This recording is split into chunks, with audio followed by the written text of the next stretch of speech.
Hello, glad to see you on the channel. Subscribe, leave a like, and don't forget to write a comment. Enjoy watching. There's a moment, and maybe you felt it too, when your stomach doesn't just drop, it actually flips, like something inside you realizes before your brain does that something's wrong, really wrong. For me, that moment happened 2 days before Christmas, around 9 at night, when I opened Facebook to check a recipe for cranberry punch and ended up seeing a tagged photo that damn near knocked the wind out of me. It was my mom's post. I didn't even have to read the caption. Just the thumbnail was enough. The mountains, the cabin porch, the twinkling lights, and there they all were. My mom, my stepdad, my brother Luke and his wife, and of course, my sister Emily with her husband Todd and their 2 little girls. All smiling in matching flannel pajamas, standing under a wooden arch that read, "Merry Christmas from Aspen." I stared at it for a solid minute before I even thought to blink. I wasn't tagged. I wasn't in the comments. I wasn't even mentioned in the goddamn caption. It just said, "So lucky to have this time together. Our little family Christmas tradition." Little family. That word hit me right between the ribs. I sat on my couch, alone in my house in Charlotte, with my fully decorated living room glowing softly around me. The tree was still lit, the stockings still hanging, and the casserole I'd prepped that morning still sitting in the fridge, untouched. I'd been waiting for Emily to text me the plan for when we were supposed to drive up to our parents' place like we always did. It was the 23rd. I thought they were just running late. Turns out, they'd been in Colorado for days.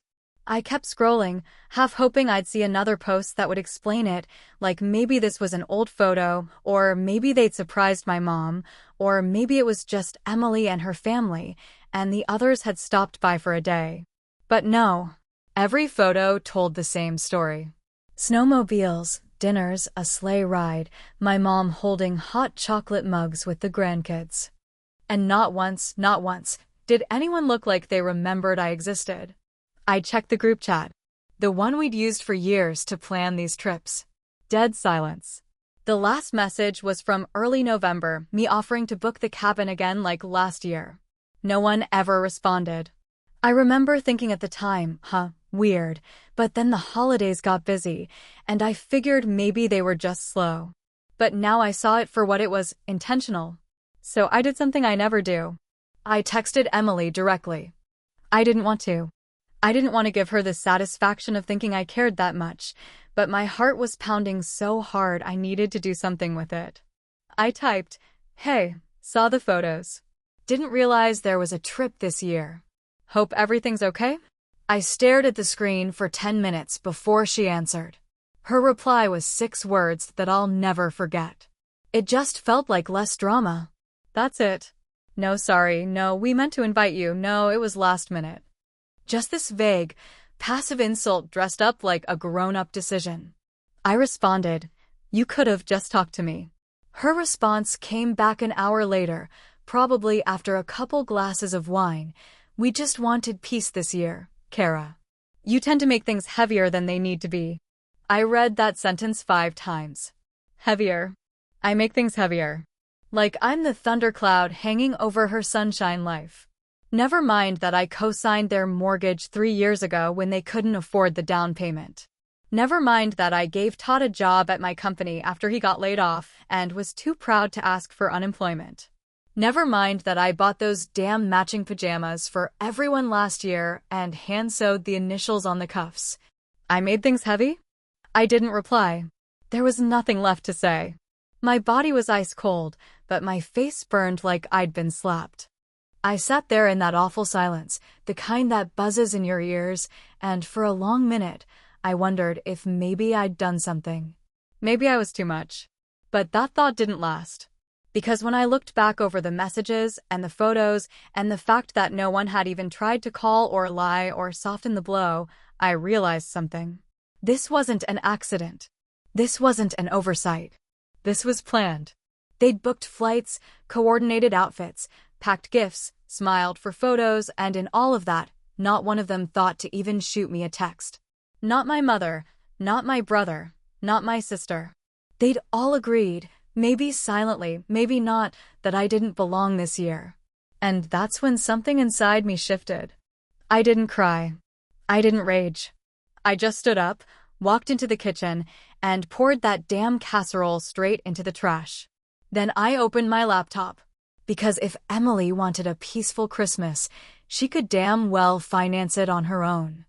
You know how when people say, be the bigger person, it always sounds like a compliment, but really it just means you're the one expected to swallow your pride, your feelings, and the absolute garbage people throw your way without choking?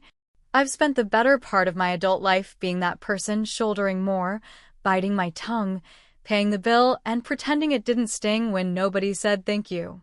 But that night, sitting alone in my living room with the glow of a Christmas tree I decorated for a family that didn't show up, I realized something. I've been the bigger person for so long, I forgot how small they made me feel. 3 years ago, Emily and Todd were circling the financial drain. Todd had been laid off from his sales job. He was never really great at it, truth be told. But Emily always made it sound like he'd been a rising star until politics got in the way. They were living in a 2-bedroom rental with mold creeping up the baseboards, and Emily was crying to me on the phone about how she couldn't raise 2 kids in a place like that. I felt for her, I really did.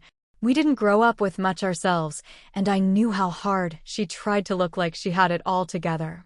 So when she asked me carefully, like she was just floating an idea, if I could co-sign their mortgage application so they could get approved for a starter home, I said yes. No hesitation. No conditions. I just said yes. They didn't qualify on their own, and she said it would only be temporary, that once they were stable and Todd got a new job, they'd refinance. I believed her. I wanted to. Back then, I still believed family meant something. I even helped with the down payment. Actually, hold on. Let me get this right because this part matters. I paid over 250% of the down payment. Wait. No, that's not even a thing. Sorry. I meant I paid more than half. The point is, without me, they wouldn't be in that house. Period. Not long after that, Todd still hadn't found a job. He kept saying he was in between opportunities, which is rich coming from a man who spent more time on Reddit than on LinkedIn. Eventually, I felt bad enough that I created a position at my company, made him a marketing advisor on paper, and added him to payroll. He didn't even show up to half the Zoom meetings we scheduled, but I kept him on because I figured helping him helped Emily, and helping Emily helped the kids. But now, sitting there, the betrayal still fresh and raw, I started replaying everything with a different lens. My generosity didn't just go unacknowledged, it became expected. Like it was my role to give, quietly and constantly, while they pretended it never happened. I started remembering little moments, like when my mom once told me, "You're so generous, Kara." But try not to rub it in their face. I hadn't even said anything. All I'd done was offer to pay for the girls' school uniforms. Somehow, me helping was the problem. Somehow, I was the source of tension. And then I started digging. I went back through the timeline. For months ago, Emily stopped calling as much. She declined dinner invites, said they were too busy. I didn't think much of it at the time. Life gets hectic. But now, looking at the dates on those Facebook posts, the ones with captions like "can't wait for the holidays" and "family is everything," I realized that's exactly when they booked the Aspen trip. 4 months ago. While I was still talking about getting matching sweaters for the kids and joking about packing too many snacks, they were sitting on a group reservation and not saying a word. That's not forgetfulness. That's strategy. That's orchestration. So I did what I do best. I stopped reacting and I started planning. I pulled up the mortgage agreement. My name was right there. I wasn't just a co-signer, I was a partial owner. I paid the property taxes last year when they missed the deadline. I had receipts. I emailed my lawyer first thing the next morning. I didn't rant. I didn't explain the family drama. I just said, I'd like to explore the process of removing someone from a joint mortgage. Her response was careful. Has there been a falling out? I replied, she removed me from Christmas. Let's make it fair. There was a pause on the other end of the call when we finally spoke. You know, the kind where the air shifts and the person realizes you're not calling because you're upset. You're calling because you've already decided.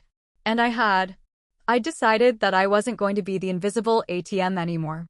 I wasn't going to let Emily weaponize guilt and fragility to control every interaction. And I wasn't going to let Todd keep cashing paychecks while pretending he was doing me a favor. If they wanted peace, they could pay for it themselves. There's a certain kind of revenge that doesn't need fire or fury, doesn't need raised voices or slammed doors or broken wine glasses across the kitchen floor, because when you've been quietly taken for granted long enough, the most brutal revenge is also the calmest. The kind where you just stop. You stop being the helper, the bridge, the peacemaker, the one who fixes the damage after everyone else runs off and makes a mess. You stop calling, stop explaining, stop extending your hand. And instead, you do what they never expected. You protect yourself like nobody else will. After I sent that message to my lawyer about removing Emily from the mortgage, I didn't tell a soul. Not my mom, not my brother, not even my assistant, who usually knows everything before I do. I wanted it clean. No drama, no warnings, no room for them to flip it into a narrative about me being bitter or emotional or unstable. That's the game they always play, isn't it? You get angry, they get quiet. You defend yourself, they accuse you of attacking. So this time, I skipped all of it. I gave them exactly what they said they wanted: silence. And then, while they were still toasting hot cocoa in a 5-bedroom ski cabin that I paid half the goddamn down payment for, I called in a quiet audit of my company's payroll structure. It wasn't even complicated. I already knew what we'd find, but I needed the paperwork. Needed the paper trail. Todd had been listed as a senior marketing advisor for almost 2 years. His contract was part-time, flexible hours, remote, with full benefits. In those 2 years, he had not submitted a single strategy document, not contributed to one campaign, not attended more than 3 virtual meetings, and even those were useless. One time, he spent the entire 30 minutes talking about a podcast he'd heard that might be useful if we were still using fax machines and cold calling leads from a phone book. When HR saw the numbers, they didn't blink. They'd always known he was a ghost employee. Hell, they called him Casper behind his back, but nobody questioned it because he was my hire. He was my favor. But now, I wasn't interested in protecting anyone who couldn't even text me "Merry Christmas." So I drafted a single-sentence memo. Effective January 1st, the role of senior marketing advisor has been dissolved due to internal restructuring. That's it. No names. No reasons. No noise. The notice went out to HR and Payroll at the same time, and they flagged his contract for non-renewal. When he checked his inbox after the holidays, he'd see it sitting there cold, impersonal, and final. And Emily? Well, she got her own surprise a little sooner. Banks move slowly over the holidays, but the co-owner withdrawal process still triggered a notification to her email and physical mail address once the filing went through. I didn't even have to say a word. She'd open her inbox and see a notice from the mortgage lender, request to remove co-borrower filed. Refinance or buyout options pending. And if she'd been paying attention, which I knew she wasn't, she would have realized that meant I was ready to buy her out, take her name off the deed, and end the charade once and for all. Christmas Day came and went like a stone in the road.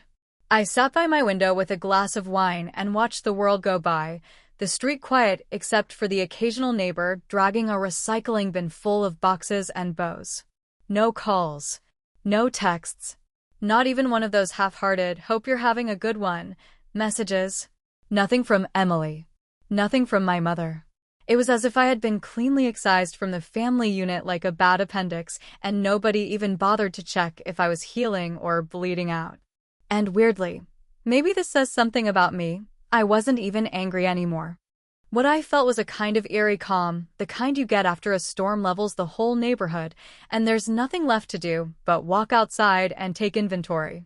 The tree still stood. The lights still twinkled. But the spell was broken. The part of me that kept hoping for an explanation or an apology or a miracle had finally gone quiet. Then, 2 days later, on December 27th, I heard a knock at the door, not the polite kind, but the kind you feel in your bones, fast and frantic and full of tension. I opened it slowly, already knowing who it would be. Emily stood there with no makeup, her hair pulled back like she hadn't slept in days, and her eyes were red and puffy in a way that said she'd cried more than once and wasn't sure if she'd finished.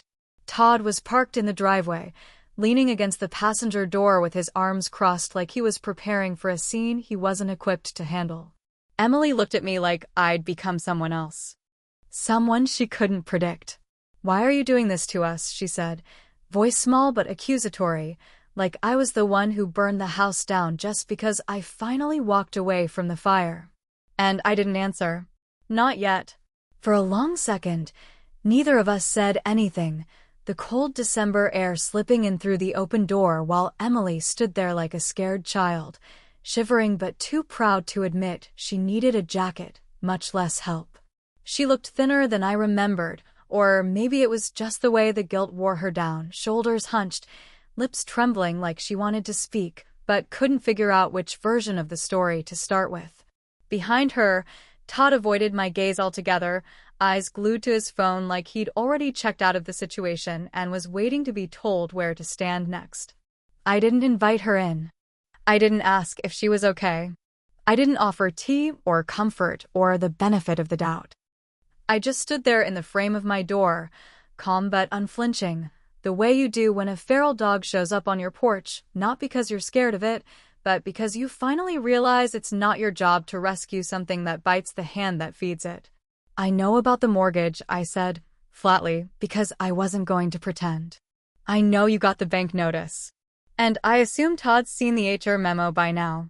Her face cracked, just slightly, like a window hit with a baseball, not shattered yet, but clearly damaged. She opened her mouth, then closed it, then finally said, "We didn't think you'd actually do it." I nodded slowly, the kind of nod that says, "Of course you didn't."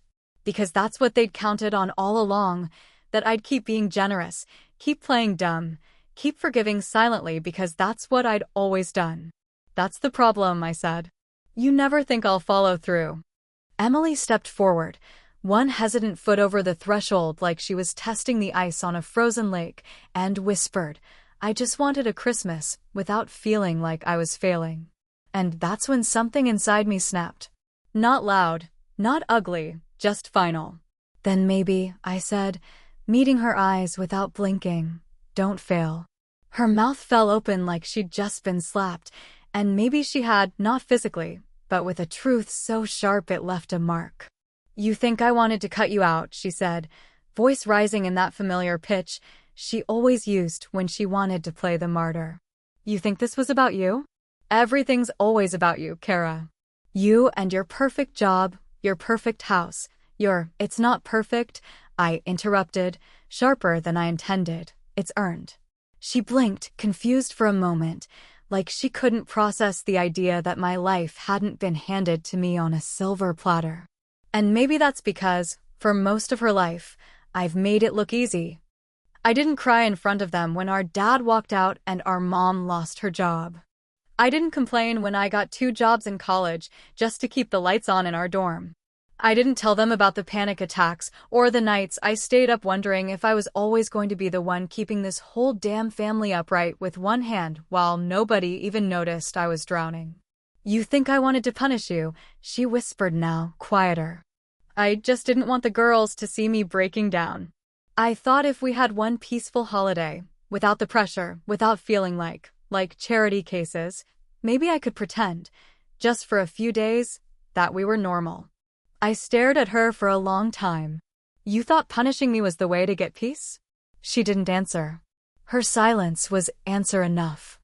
Todd was still in the car, arms crossed like a teenager caught stealing from a gas station, and for the first time in years, I saw him clearly not as the man I'd tried to help for Emily's sake, not as the fumbling brother-in-law who made excuses and bad jokes, but as what he really was, a man who thought he could coast through life on other people's mercy and be angry when that mercy ran out. I took a breath, long and slow, and let the silence sit before I spoke again. You know, I said, quieter now. Growing up, I used to think it was my job to fix things. After Dad left, I figured if I just worked harder, kept Mom from losing it, kept you fed and dressed and on time for school, maybe everything would feel less broken. Emily's chin dropped slightly. I could tell she remembered. But I was a kid, I continued. And I stayed in that role long after I had to. I made myself smaller so you could feel bigger. I kept giving and giving because I thought maybe one day you'd meet me halfway. But this year, you decided I was just too much. Emily shook her head.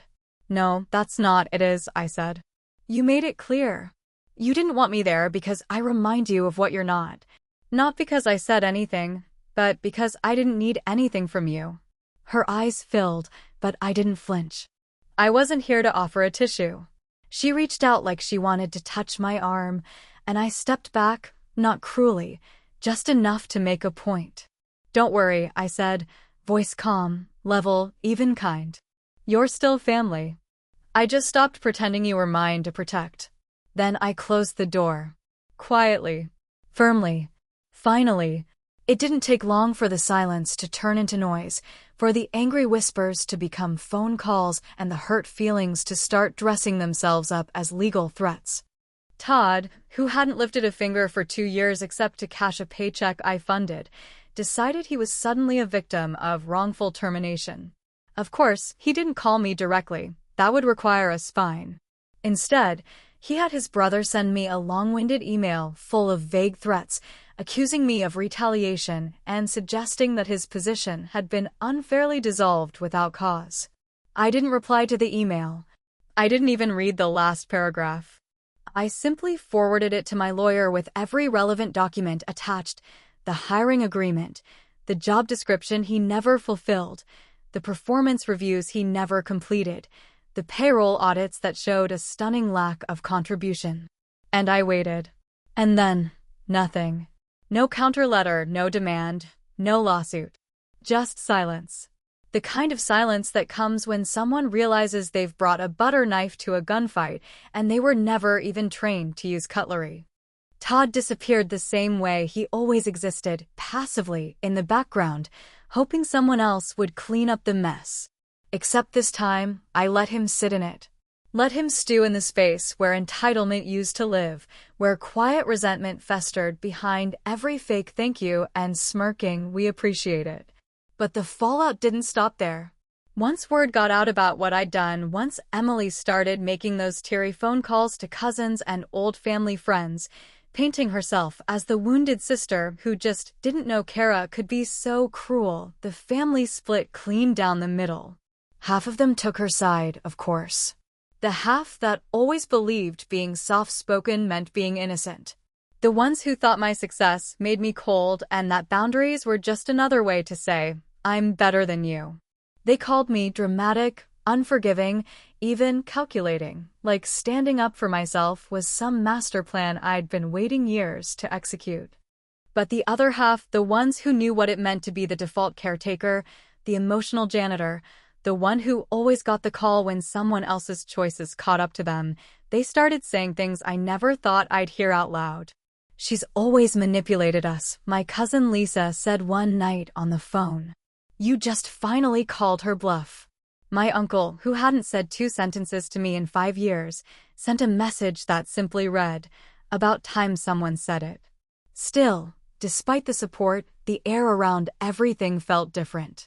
Heavier. Like something sacred had been broken, and even though it was never perfect, it used to feel familiar. And so, on New Year's Eve, I made a decision, one that surprised even me. I showed up to dinner. Alone. The family gathering was smaller than usual. Some people had other plans. Some just didn't want to be caught in the crossfire. I walked in carrying a store-bought pie and a bottle of wine no one asked for, and the second I stepped into that warm, too bright kitchen, the whole room seemed to pause for just a breath longer than it should have. My mother came toward me, smile tight, arms unsure, and gave me a hug that felt more like a press conference than a welcome. "You didn't have to go that far," she whispered against my ear, her voice full of disappointment, like I'd let her down by refusing to let myself be used again. And I stepped back, met her eyes without flinching, and answered in a voice calm enough to cut glass. "I didn't go far. I just stopped staying close." She didn't respond, just nodded, and we sat through that meal making conversation about things that didn't matter: weather, football, someone's baby's new tooth, while the real conversation sat unspoken between us, fat and loud and chewing on everything we didn't say. Afterward, I drove home alone under the fireworks-speckled sky, thinking about all the versions of family we build around what we think love should look like. And somewhere between the traffic lights and the silence of my driveway, I remembered a box I'd packed away years ago. An old shoebox, yellowed at the edges, filled with scraps of the past, birthday cards, letters, a photo of Dad holding me on his shoulders before he vanished from our lives like a magician who never bothered to come back for the applause. I pulled it down that night, half out of nostalgia, half out of aching curiosity, and found a letter I hadn't seen since I was 19. It was written in my father's messy scrawl on the back of a diner receipt, dated a few months before he left. I never opened it before. I think I was too angry back then, too full of questions I wasn't ready to hear answered. But now, with the wreckage of my own family fresh in my chest, I unfolded it carefully and read the one line that mattered. "You always protected everyone, baby girl. Just don't forget to protect yourself, too." And it hit me not like a punch, but like something warm and slow and necessary. Maybe not everything he did made sense, but maybe, just maybe, he saw the same thing in me that I was only now starting to admit. I had spent a lifetime being the shield for people who wouldn't have lifted a finger if the roles were reversed. Some people confuse peace with silence. But silence can be a punishment, too. This year, I didn't get Christmas. But I finally got closure.